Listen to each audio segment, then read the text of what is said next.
We have taken note of the press conference held yesterday by His Excellency Mr. Hichilema, President of the Republic of Zambia.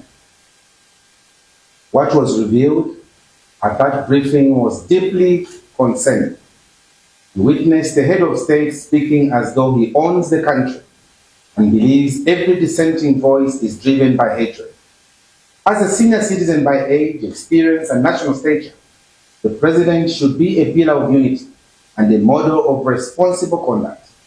Unfortunately, the remarks he issued fell far short of this expectation and instead risked sowing division and resentment among our people.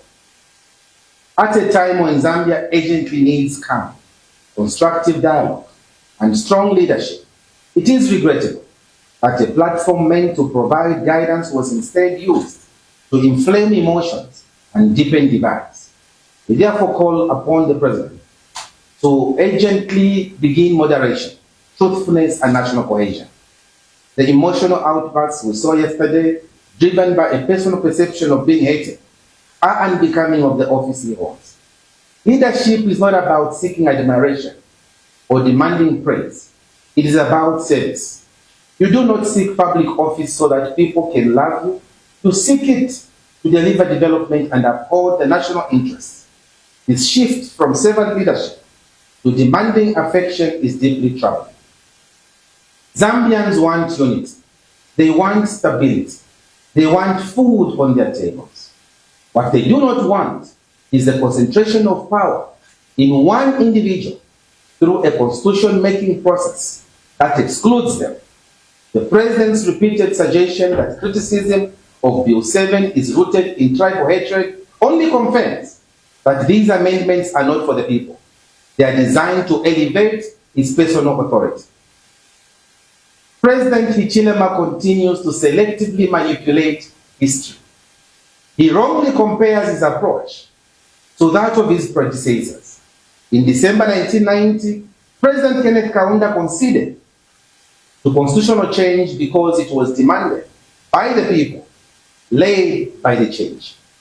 The constitutional review that culminated in the 2016 Constitution began under President Manawas and continued across subsequent administrations. Again, people-driven.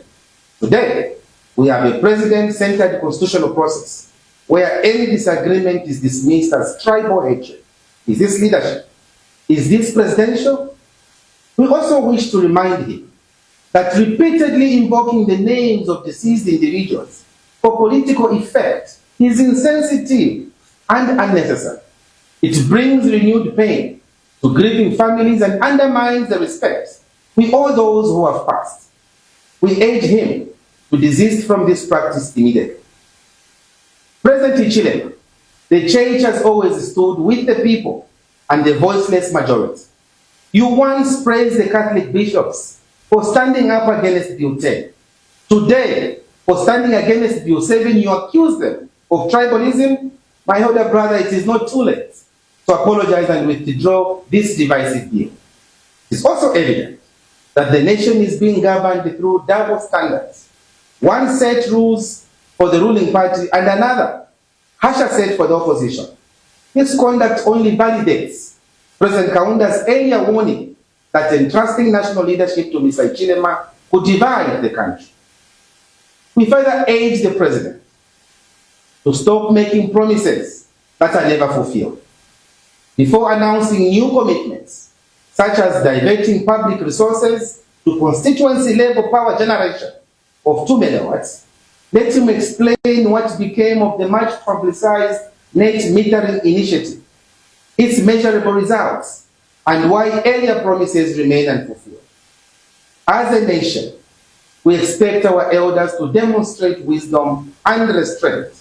We therefore call on President Hichilema to use the authority he holds in trust, to unite rather than divide, to heal rather than reopen wounds, and to account for the responsibilities he holds.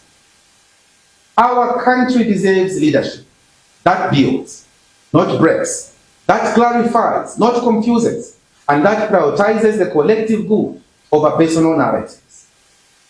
Recent events, including those in Chuempala, have sent a clear message that Zambia desires better, we urge the President, in the remaining months of his tenure, to focus on rebuilding relationships and not on creating rifts, especially between the people of Southern Province and the rest of Zambia. We refuse to be divided by anyone, particularly over an attempt to force an illegitimate constitution upon the citizens. Let us all recommit ourselves to unity, truth, and responsible citizenship. Let us reject all divisive utterances and actions that undermine the spirit of One Zambia, One Nation, an ideal our forefathers fought so hard to secure. I thank you, and I look forward to working with all Zambians in our collective effort to usher in a leadership that unites rather than divides. Harry KALABA, President, Citizens First.